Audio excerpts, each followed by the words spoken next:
the logo has a lot of Pacific essence in it. How I feel. It was designed by a Afakasi Samoan, one of my work colleagues, who spent a couple of weeks, drafting and getting ideas. And he drew ideas when we were having a conversation, and he kind of thought, okay, so he wants to emphasize on Pasifika and how you can relate the plant to. Because, I mean, to this day, I still don't know what we can call it in the Samoa language, like awi titi just doesn't sound right. What's the Samoan word for micro? And, green, mea maka sort of thing. So, I mean, I've got my uncles, still trying to figure it out. But we'll find a word for it. Something that rolls off the tongue sort of thing. So would that be a slogan, or are you talking about like a full rebranding of the... What do you mean? Like, are you talking about a slogan to put No, I'm just talking about the word microgreens. There's no Samoan word for microgreen. And would you rebrand it into that Samoan word? Probably not. Okay. That brand in itself has a sentimental value. Ofe is my last name, and it's my dad's name, it's my grandpa's name.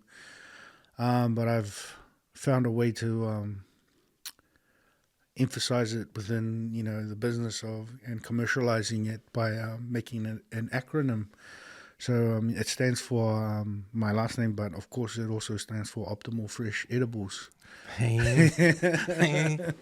I mean, Sounds good. yeah. So I mean, we're actually working on another product, an innovative idea that we use all our byproduct from microgreens. So I mean, I don't want to talk too much about it, but watch the space. We'll get it out there, and it'll be something different that a lot of people will get to experience, and hopefully it takes off.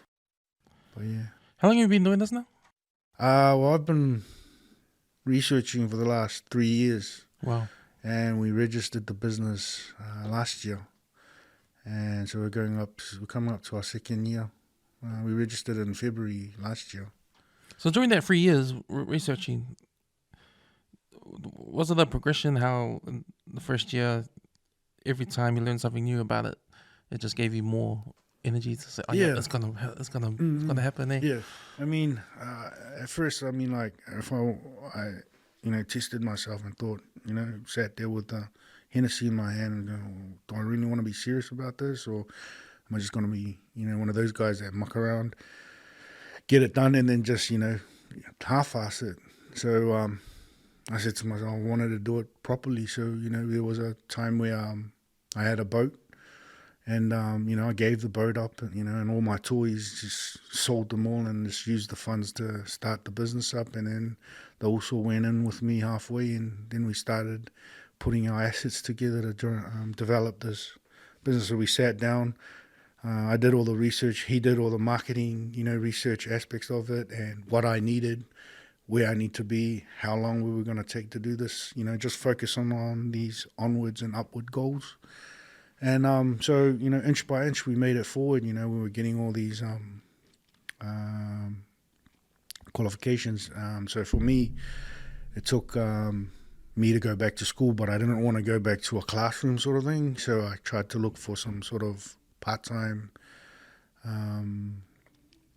educational sort of thing, just to get myself around, the fundamentals of growing, because I knew that, you just put a seed in the ground and then it grows, just give it some water, nutrients, blah, blah, blah, NPK. So that would have been a horticulture course kind of thing? So, I mean, I found a level 3 botanical nursery certificate on Open Polytech. So it was a 3-month course for a level 3, and then another 3 months for a level 4. So I did those courses and achieved those, and I felt that I was able to, carry what I need to know to start the business off. Because, I mean, you only need the fundamentals of potting and nutrient values that you need to put into the soil, and how you want to lay the soil, and the pH levels of your water, and away you go. So I mean, that was that first part, and then we tried it again. So we bought all the trays from China and all the lights, and then we set up our operation from a portacom. So we had to insulate it, divide it up into a grow room and a process room. And then the old man, God bless his soul, came up with the idea he wanted, he could help me build a washroom, because he made that. Well, where are you going to wash your trays? And I went, oh, true. Full paper lea. And, so he started his engineering and put his engineering skills to work, and, made a frame for the front of the business. And before you knew it, we had a grow room, a process room, and a washroom that, was really helpful, because, when the trays come out, you need to sanitize the things before they go back into the grow room. So, sanitary is a primary thing. We try and minimize, people going into the operation, so it doesn't, catch anymore, because mold's everywhere, mold spores.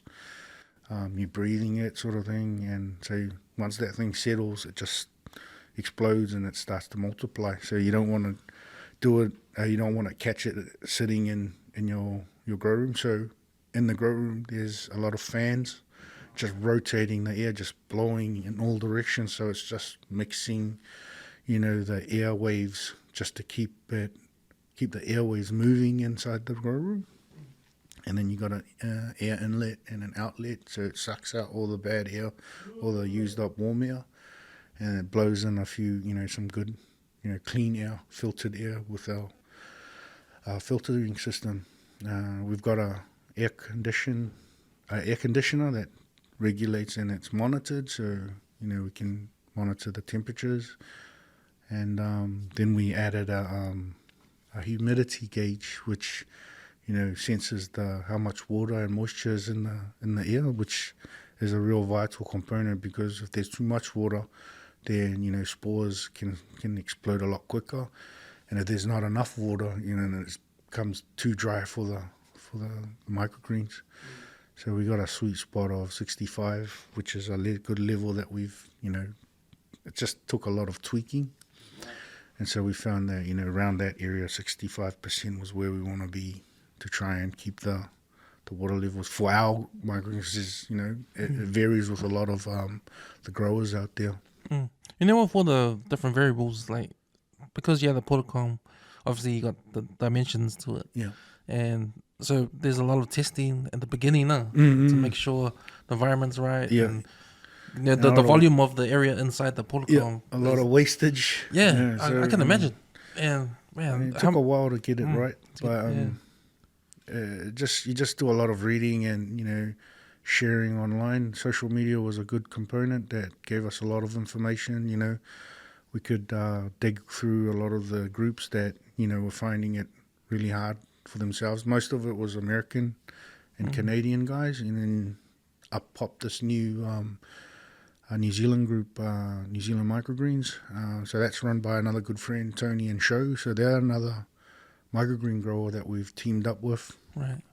And how many out there in New Zealand? There's quite a few of them. I'd say there's probably about, a good 30 that are serious about it, and then the rest are just hobbyists. That's just me throwing a number out there, but it is starting to grow. That's just Auckland. All right. There's a lot of across New Zealand. There's heaps of us. Just trying to emphasize. There's 23 Seasons, which is a big commercial company.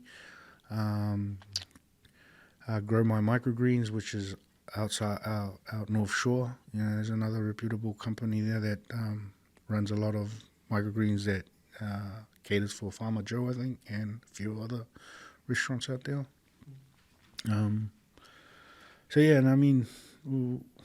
We try and collaborate with each other, but in the back of our heads, I'm just going to come out and say, everybody wants to be the top dog in microgreens, and I think everyone just strives to be, better than the other. But at the end of the day, for me personally, it's an emphasis of getting Dad's name on the shelf of a supermarket, and just trying to be aware, making